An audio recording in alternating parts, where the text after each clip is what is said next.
Next, investigating domestic terrorist bombings.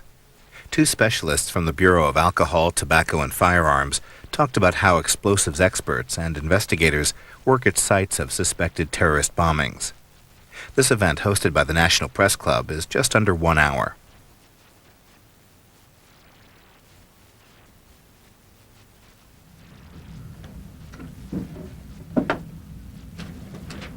All set.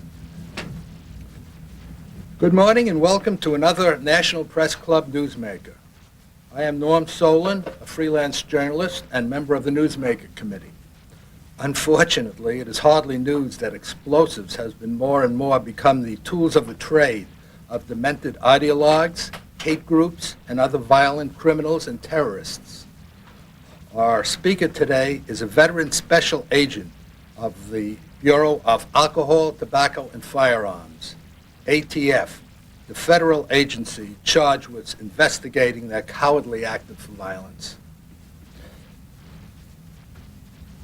B.J. Zapor, on my right, has been special agent for 9 years in the Southwest. During that time, he took part in hundreds of investigations involving murder for hire, explosives violation, arson, and other violent crime. He also conducted undercover work with hate groups and firearms trafficking organizations. Currently, BJ is on assignment to headquarters in Washington.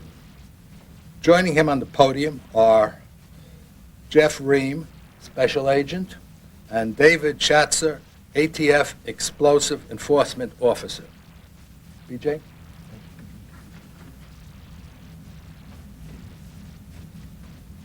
I would like to thank the National Press Club for the invitation of ATF to come and speak to you today. We would like to take this opportunity to speak to you about ATF and our mission. I hope this will allow you, the working media, to understand ATF's role in the fight to protect America's public safety. To understand that role, I'd like to give you a brief explanation of our history, mission, and innovations that contribute to our fight against violent crime. The Bureau of Alcohol, Tobacco, and Firearms is a law enforcement organization within the United States Department of Treasury with unique responsibilities to reduce violent crime, collect revenue, and protect the American public. ATF enforces the federal laws and regulations relating to alcohol, tobacco, firearms, explosives, and arson. ATF does this by working directly and in cooperation with others to suppress and prevent violent crime through enforcement, regulation, and community outreach.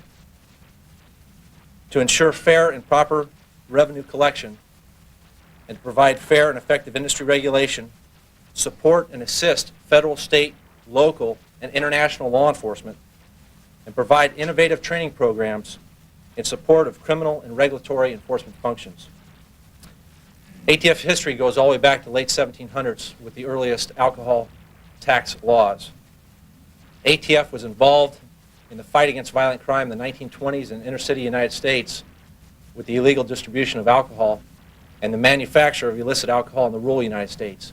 More ATF officers were killed during this time than any other federal agency in this fight.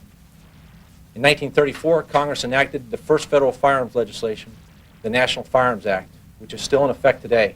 It required registration of items such as machine guns, mines, bombs, sawed-off shotguns, bazookas, and what we scientifically designate as improvised destructive devices or explosive and destructive devices.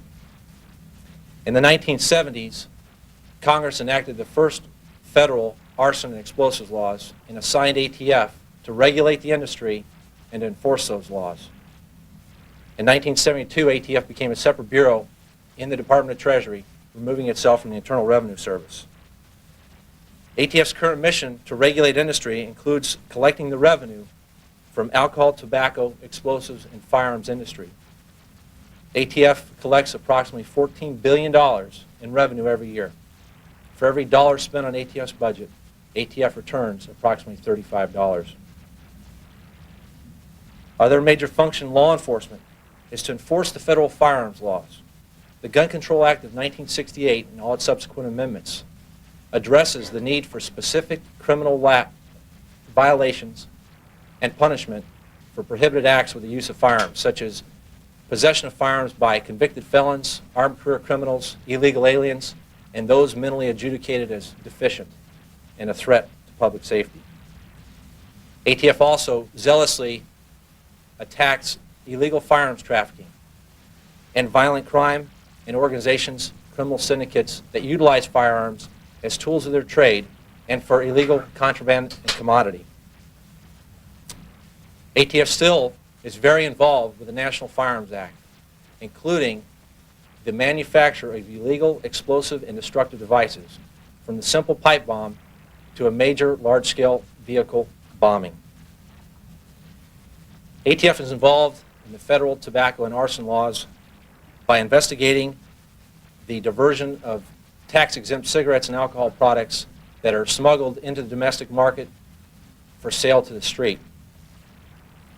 These type of cases are generally cigarettes that are tax-exempt by the Secretary of the Treasury that are destined for American Indian nations that get smuggled back into the black market and sold on America's streets. And then finally, ATF enforces the federal explosives and arson laws. ATF is the premier investigative authority for the investigation of arsons and is involved in assisting state, local, federal, and foreign countries to this endeavor. ATF has the technical expertise and the experience to investigate arsons and generally is involved in every investigative act involving arsons that had a loss of life or property damage in excess of $10,000. Through innovations and programs that ATF has developed, we are committed to our mission of combating violent crime. Such things as a national repository which contains statistical information regarding all manners of explosive incidents designed to assist all investigators to match motive, targets, and other investigative leads. The ATF Internet provides access to the public and the media to some of this statistical information and can be located at ATF's Internet address of www.atf.treas.gov. This information is in the packets provided. In 1978, ATF developed the National Response Team, and this is our cornerstone of our response to major bombing and arson incidents in the United States.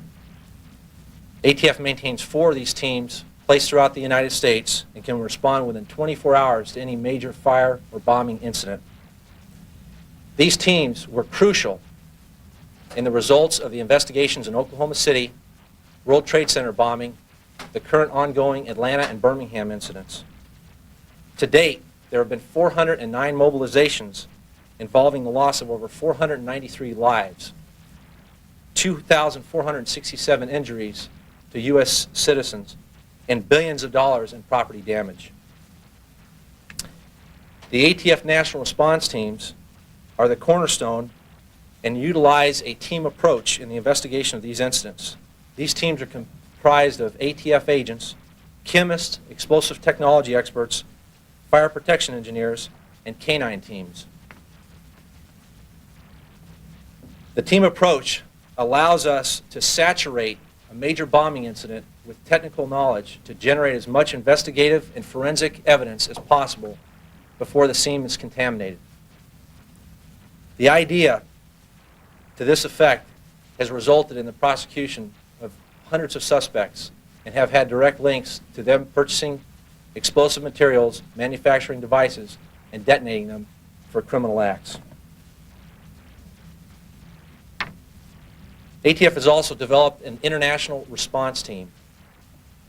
The ATF IRT provides investigative assistance at select fire and post-blast scenes, responds at the request of the State Department Diplomatic Security Service. So far, the ATF IRT has responded to 14 incidents around the world, including 2 to Peru, 2 to Argentina, 2 to El Salvador, and singular incidents in Ecuador, the West Indies, Pakistan, Grenada, South Korea, Macedonia, Suriname, and most recently, Lithuania. ATF has equipment such as a National Response Team truck. These explosive response vehicles contain the latest investigative and technical equipment to allow investigators to make assessments at major bombing incidents. There are 35 trucks in the fleet strategically located throughout the U.S. to respond to any of these incidents. ATF has also developed certified explosive specialists. Over 280 ATF special agents have been specifically trained in post-blast and device recognition. ATF maintains the explosive enforcement officer. These are explosive technology experts, essentially bomb techs, that make technical assessment and rendering of explosive materials to further investigation and protect public safety. The National Laboratory Center, based in Rockville, Maryland, with field labs in Walnut Creek, California, and Atlanta, Georgia. The ATF lab was the first federal lab accredited and has 21 chemists dedicated to the analysis of bomb and fire evidence. The ATF laboratories also do other forensic and criminal research and investigation. ATF recently developed a mobile laboratory unique to ATF. It can respond to major crime scenes and provide on-site assistance in all disciplines provided by the laboratory center. Arson and bombing profilers. Currently, there are 2 ATF special agents assigned to the Quantico, Virginia profile office, and they evaluate serial arsonists and bombers and other suspects in support of ATF and other federal, state, local, and foreign law enforcement agencies. ATF has been involved in recent innovative studies to address the future threats and trends that bombers and groups pose to the American public, such as the dipole mite study. ATF conducted the first comprehensive scientific analysis of large-scale vehicle bombs. This was a multinational and multi-agency effort conducted at the White Sands Missile Range in New Mexico. It resulted in a comprehensive incident management system and image database to be used by bombing investigators and other investigative authorities for years to come. The pipe bomb study.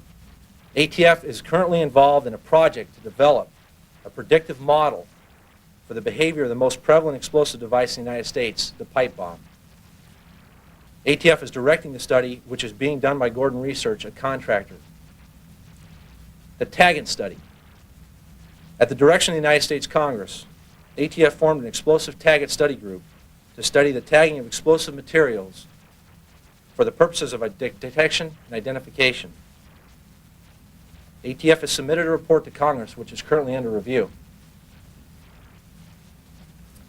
As part of ATF's mission, training is a major priority with ATF. Training state, local, foreign investigators in all manners of criminal enforcement, specifically violations of explosives, firearms, and arson laws, by providing them investigative techniques that can be a benefit to all investigative authorities. This includes the training of foreign governments in the improvised explosive device recognition, post-blast investigation, and cause and origin determination. ATF has developed the Canine Explosives and Detection Accelerant Program.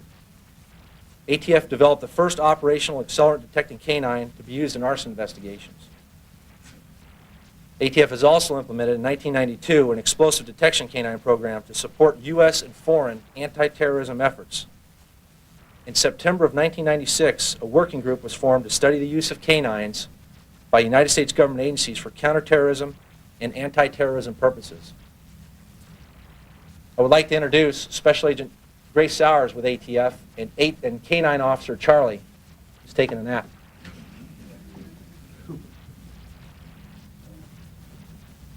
Explosives interdiction. ATF is tasked with the illegal manufacture of explosive devices and fireworks that happens yearly domestically in the United States. What is also of concern to the fact that these factories blow up and kill the workers involved in these factories is the amassing of unstable, large amounts of explosive materials that have no quality control and no ability to be traced. ATF is involved in the effort of interdicting these factories in this violation of U.S. law. Explosives tracing. ATF conducts traces of commercial explosive material to generate investigative leads. With the assistance of the explosive industry, ATF conducts these traces for all of law enforcement. All of these programs are to serve ATF's mission to attack violent crime and protect the public. It is through our partnerships in human resources that ATF is able to serve our customers, the American public. ATF works in partnership with local organizations, federal, state, and foreign, to achieve the most effective investigation of incidents involving concurrent jurisdiction. Partnerships such as the National Church Arson Task Force and the Southeast Bomb Task Force have become models of law enforcement cooperation. ATF is currently working in partnership with the Federal Aviation Administration, the Department of State, and the Department of Defense on future innovations to protect the American public from violent crime.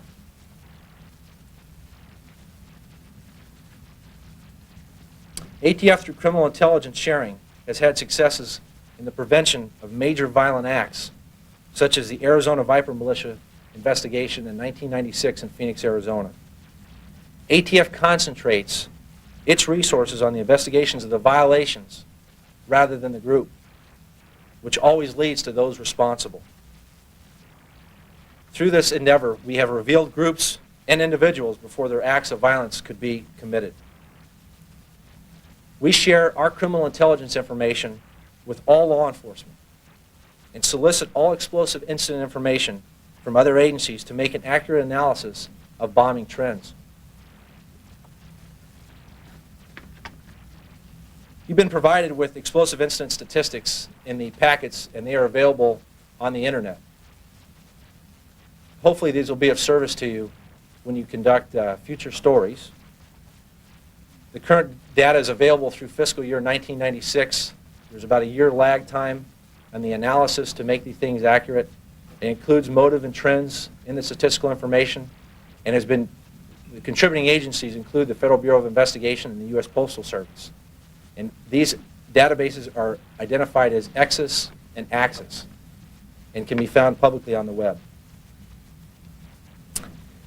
Outside on F Street, between 14th and 13th, an ATF National Response Team vehicle is standing by to provide a static display to you, along with ATF special agents who are National Response Team members and can answer questions. ATF Special Agent Grace Sowers and Canine Officer Charlie will also be available. On the back table, we have brought remanufactured explosive destructive devices that were assembled for court purposes that were used in actual criminal bombings. There are also some very graphic photos of a bombing scene. Please be advised that these are disturbing, to say the least. They show the victim of a bombing if you have not been exposed to that. I have Dave Schatzer, an ATF explosives officer, here with us. Dave was involved in the diplomat study and can answer very technical questions regarding these bombing profiles and initiatives. Jeff Ream is a former special agent in charge of the Boston Field Division and was in charge of ATF enforcement operations for all of the New England area and is currently assigned to ATF headquarters. We want to make ourselves available for questions you have regarding explosives or anything else that we can answer. Thank you. As usual, we're now set for Q&As. Please signal, and I will answer, call on as many of you as time permits. Please stand up and give your name and affiliation. Remain seated for the benefit of the cameras, if you don't mind. Bill Small, Bloomberg Radio. I'm just curious, you mentioned in your response for the State Department, diplomatic security. I'm wondering if you all were involved at all in the most recent incidents in Africa, without getting into very detail. But I know that the FBI was involved in that, and that makes me curious as to how you all interface with the FBI in general on things. Would there be circumstances where you, FBI lab, and another FBI agent would be working on the same thing, or would they be separate jurisdictions? To address that, I'm going to defer this to Jeff Ream. Thank you. Yeah, ATF does not have any statutory extra territorial jurisdiction. The FBI does through statutes they have the responsibility, the authority of the jurisdiction to investigate incidents such as in Africa, where we had U.S. citizens hurt or killed. Now, ATF's international response teams are ready, we're willing, and we're able to assist any agency that requests our assistance through the State Department if it's a foreign agency, the FBI, or any other agency. We'll respond if requested. And for the most part, that's pretty much where we're at this point. It appears from, I think, results are probably the best indicator of what's going on. The reports that I'm receiving from the incident in Africa, it appears as though the investigation is proceeding very, very well. It appears as though the FBI is doing an outstanding job, and it appears as though the U.S. citizens are being well served.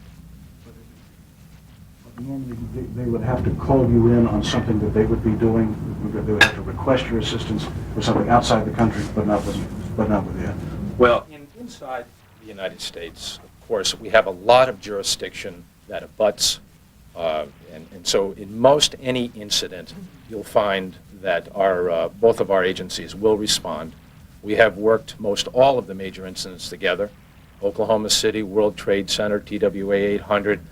All of these major incidents have been joint operations. We work with them hand in glove. We have training together, and it's been very, very successful. I'd like to add some of that. In other violations of law besides the explosives thing, we may be jointly investigating an incident, but for different violations. For example, with hate groups or militia groups, they may be investigating violations of civil rights, where we are investigating, say, the possession of illegal firearms or the trafficking of illegal firearms, or say there's members of these groups that are prohibited felons from possessing. So we work in conjunction trying to share that information to get the most effective prosecution. Yes, sir. Dennis Crowley, Radio News. You mentioned the FAA, Department of State, and other government agencies. Would this also involve working with the Postal Service? Correct me if I'm wrong, but I think the best way someone could buy an automatic weapon, an illegal weapon, would be to purchase it through the mail from a third world country.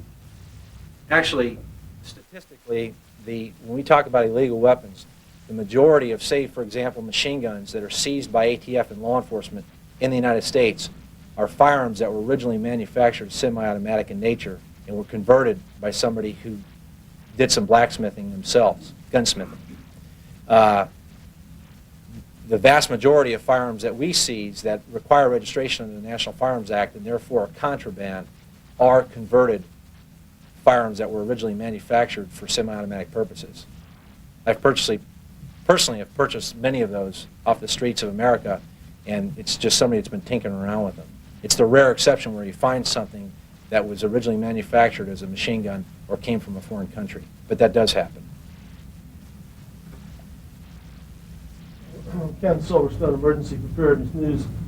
Of the 409 cases that you've investigated, can you tell me something about the number of international domestic terrorists that have been involved in this, or can you give me some kind of breakdown of who were the people involved in causing these incidents? The majority of the 409 National Response Team mobilizations, and I'll go back to one thing and say that yearly we investigate an average of about 900 explosive incidents.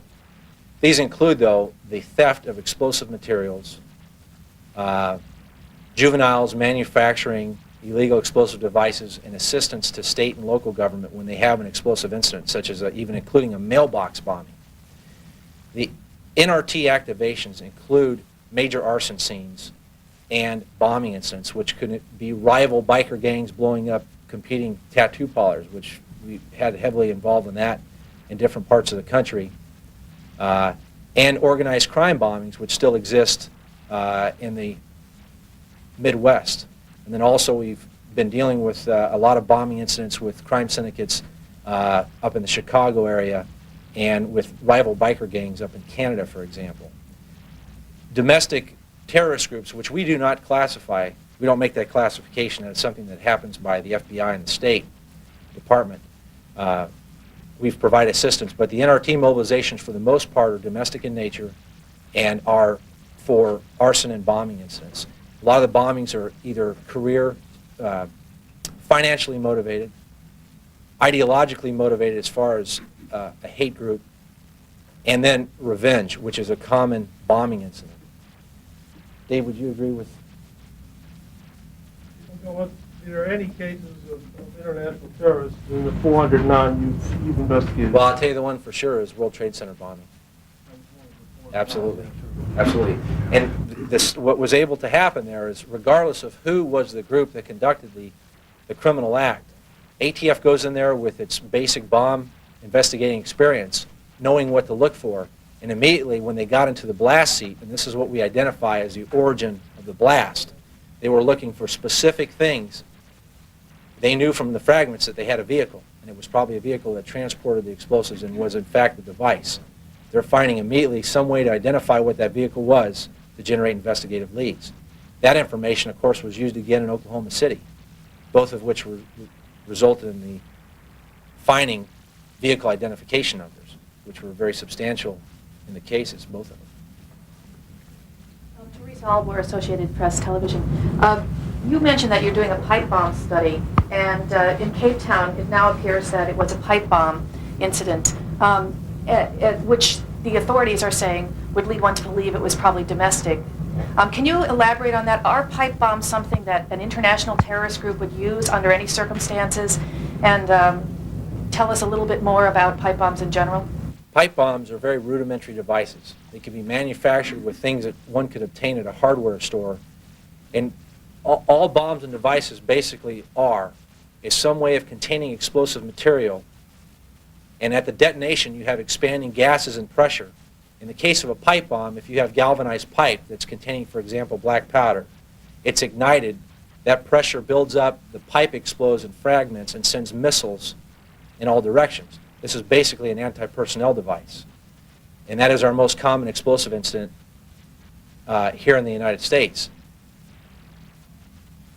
But in terms of international groups using pipe bombs, does this occur?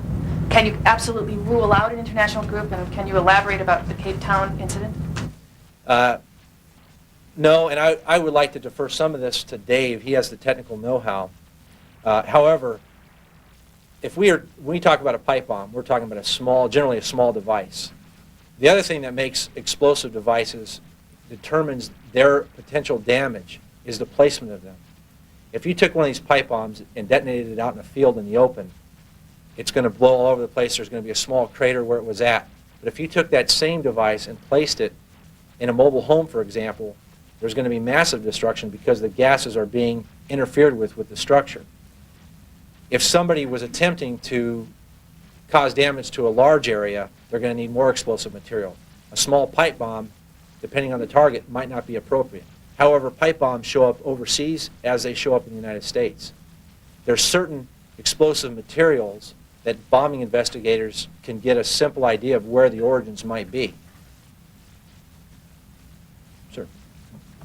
Good morning, gentlemen. Very interesting. Rufus Luskram, International Policy Institute. I am concerned personally. I live right next door to the Saudi embassy. They have people 24 hours a day and at night with little flashlights looking under bushes. While in front of the embassy, on both sides, there are probably 75 cars. And it'd be I hate to say a perfect target, but I just wondered. I've spoken not to the Saudi officials, but who would decide there would be no parking on New Hampshire Avenue, say probably the north side, no, the east side? Isn't that being considered? Because the FBI building, there's no parking around it. Isn't that correct? They've stopped the parking? Yeah. Well, why don't you do it in a couple other places? Saudi, I think, would be number one. Living across the street, it makes me wonder. I'll take that more as commentary than a... With Monica as a target, they all live where a big bomb would kill everybody. So, there. I don't really have an answer. I'll just take that as commentary. ATF is not going to be checking the cars there, but Metropolitan Police Department, I'm sure that's something they're aware of. Threat assessment is something else that we get involved with when asked. whether it be other agencies or even corporations. We try to provide what's within our purview to provide some technical assistance as to threat assessment. Sandy Gilmore with NBC. Recently, administration officials from the president on down have warned about retaliation following the U.S. attacks overseas. What, if anything, are you all doing to prepare for possible retaliation in this country? Of course, we absolutely wouldn't discuss any acts, anything that we do, but I will tell you that ATF, and I think federal law enforcement as a whole, treats every working day as a so-called high-threat day. And we must always be on the vanguard for these potential threats to federal property and employees. One of the things that we're doing is working closely with the explosives industry in cooperation also with the fertilizer industry to kind of monitor any potential thefts that are large in scale. And we track these very seriously. ATF has a stolen explosives program that we trace and track these stolen items. Although when fertilizer gets stolen before it's converted into an explosive blasting agent, it's just fertilizer, but we will provide whatever assistance we can to that endeavor. Sir?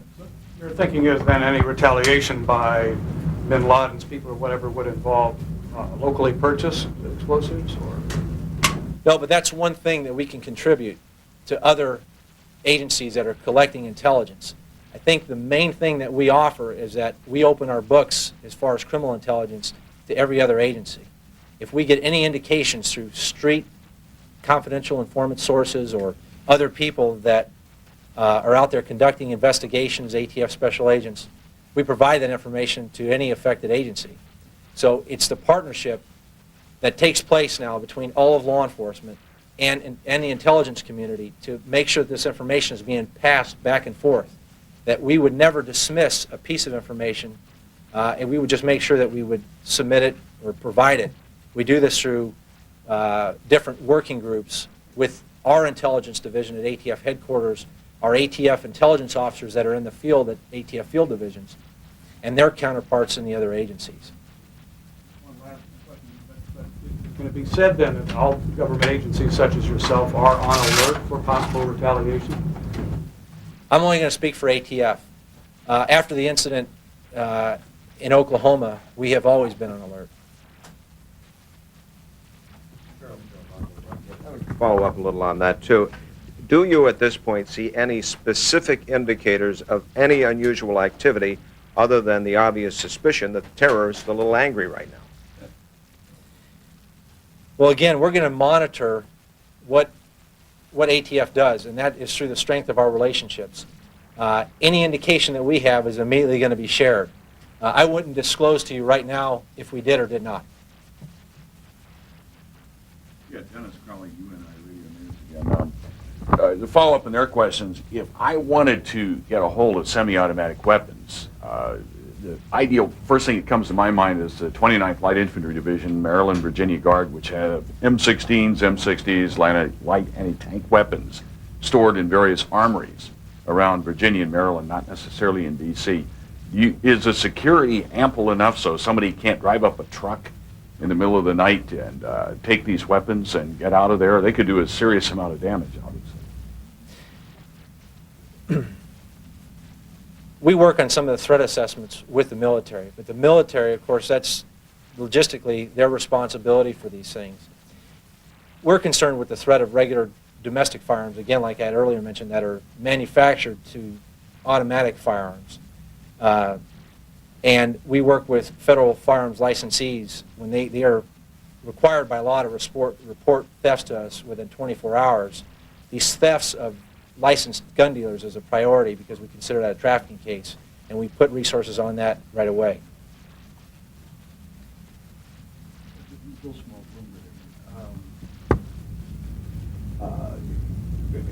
I understand what you're saying about your agency treating every day as a high threat day, a high alert day.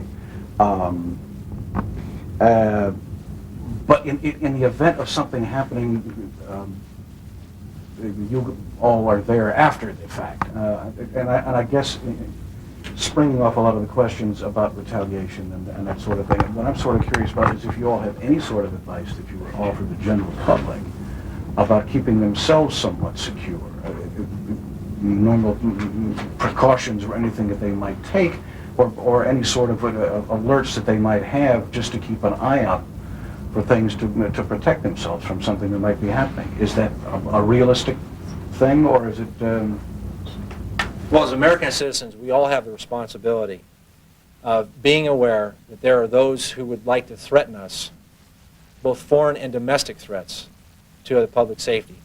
And that's where the individual makes a choice. If they see a criminal act or potential criminal act, or there's something they're concerned about, that they contact a law enforcement agency and provide that information so this whole intelligence sharing system can act. Everybody in the United States needs to be the eyes and ears for any threats. If you're trying to guard yourself against the introduction of an explosive device or something of that sort, what would you advise someone in the general public to look out for? I recognize they're not trained professionals. Well, let me step back from this overall terrorist issue and just go back to basic family life and just say that there has been an increase in the manufacture of pipe bombs and explosive devices by juveniles, and they get the information that's readily available on the internet. This information has always been available in book form, and then they may dabble in these devices. We recently got a call at our office from a reporter who's doing a piece from McCall magazine about and her son had been arrested for manufacturing and selling 3 pipe bombs. He was a valedictorian, everything was great. She had no indication that this was happening. I think a discussion at that level with things that your children are involved with just the manufacturing of or screwing around with explosive materials is important. That same attitude, I think, transcends into our neighbors and those around us that get involved in those things. So maybe an awareness by everybody of those who would dabble in explosive materials, basically that type of awareness. Any sort of increased alertness to anything unusual that might arrive in the mail, or anything unusual that might be delivered to your office building, or any unusual procedure that you might see along those lines. You see what I'm looking for? Right. The Postal Inspection Service and ATF has worked in cooperation with trying to educate the public on the threat of potential package devices that are mailed to them. We investigate these jointly with the Postal Service. The majority of those have been found to be revenge-motivated type devices. But by having knowledge of what they may look like could benefit anybody if they were to receive a package or any kind of threatening material.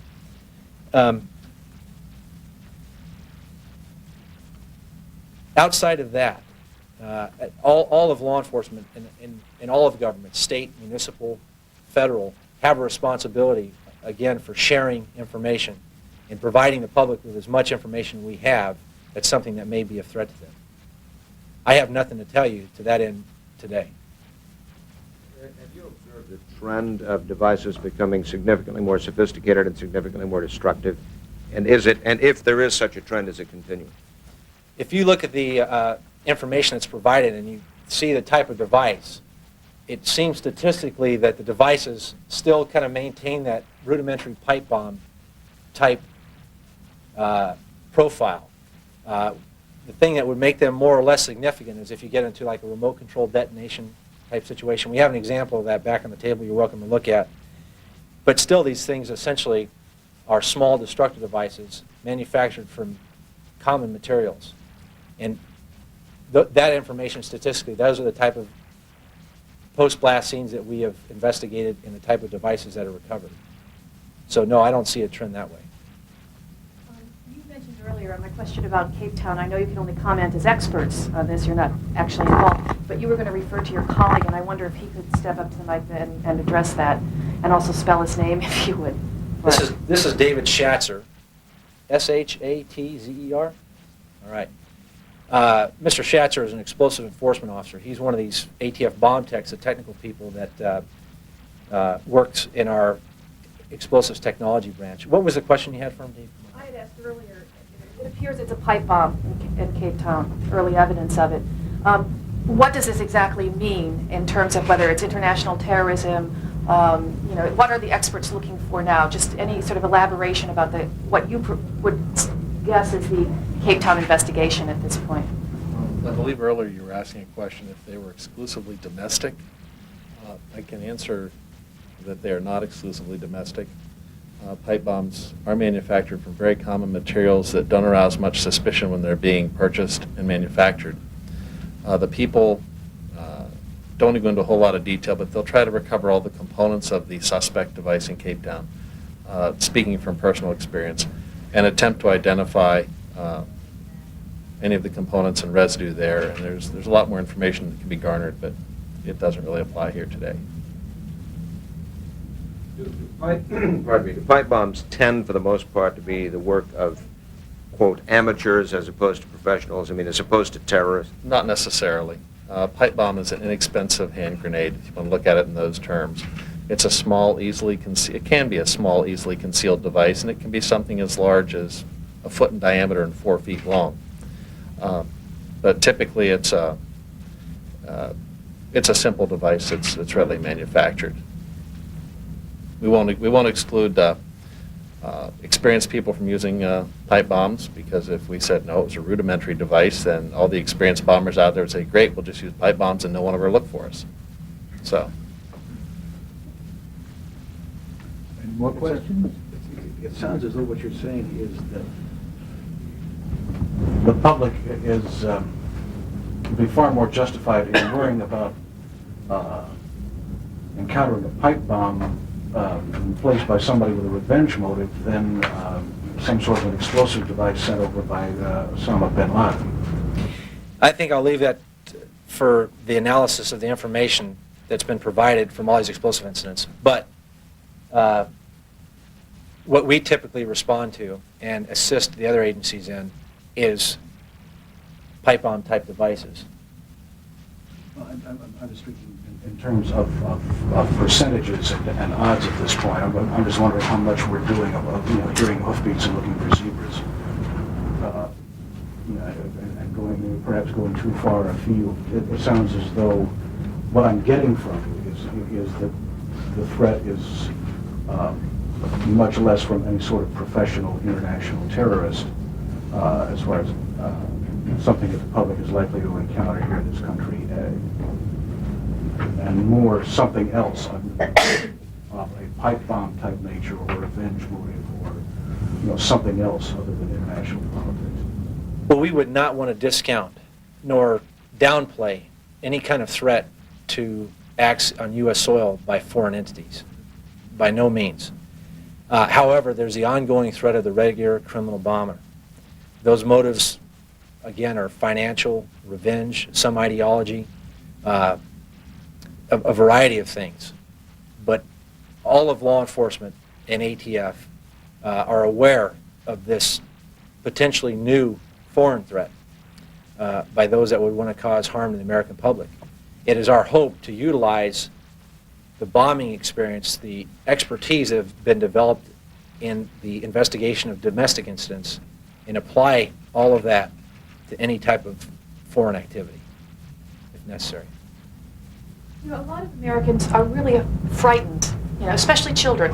They've seen these aftermath of bombing on television. They've seen this Islamic man, and we're told he's going to retaliate. And people are really frightened. Should we be frightened? We should all be aware as citizens of potential threats here domestically, again, by regular criminals, and then by a foreign threat.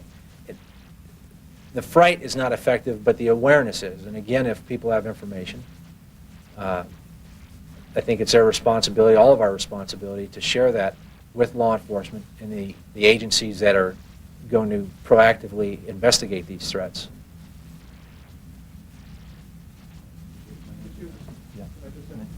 Well, if I might just add to that, I think something we should always be is aware. We always want to be aware of of the dangers that are out there in any endeavor we do. But one of our purposes here today is to impart on the citizens of the country that we are here ready to protect them.